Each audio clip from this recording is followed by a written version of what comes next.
The never-ending road. My brother and I were walking home from a party. It was late, too late for any buses, and no one could pick us up.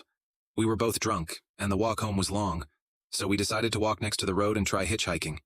We held out our thumbs, hoping someone would take pity on us, but car after car sped past. It made sense. Who would want to pick up two drunk men at 3 a.m.? Finally, a car stopped.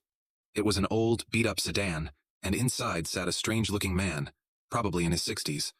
He just stared at us through the window, unmoving. For a moment, I thought he had changed his mind about stopping, but then we waved, and he rolled down the window. "Do you boys need help?" His voice was oddly sweet, completely at odds with his weathered and unsettling appearance. We told him we needed to get home, though it was far. The moment I finished speaking, he smiled and said, "Get in. I'll take you right to your doorstep."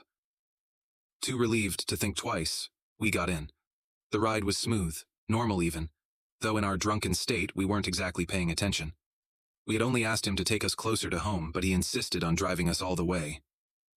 As we neared our house, the road became eerily quiet, a narrow stretch running alongside a dense forest. The silence felt heavy. Something was off.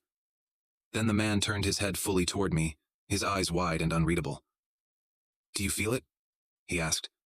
A chill ran down my spine. I did feel something, an oppressive, almost suffocating energy. But before I could respond, my brother screamed, "Tree!" The world spun, a brutal impact. Then blackness. I woke to the sound of the car horn blaring in the night. My vision was hazy, my head pounding. The first thing I saw was the driver, his lifeless body slumped over the wheel, blood trickling from his forehead. He was dead. Panic surged through me as I turned to my brother. He was unconscious. "Wake up!" I shouted, shaking him gently. After what felt like an eternity, his eyes fluttered open, and I nearly sobbed with relief. "My leg. It's broken." He winced. "But we have to get out. The car's gonna blow. I can smell it."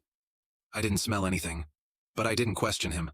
I managed to pull myself out and tried to help him, but I wasn't strong enough to carry him.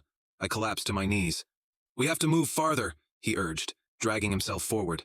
And then, the explosion. A deafening roar, a shockwave of heat. But there were no flames.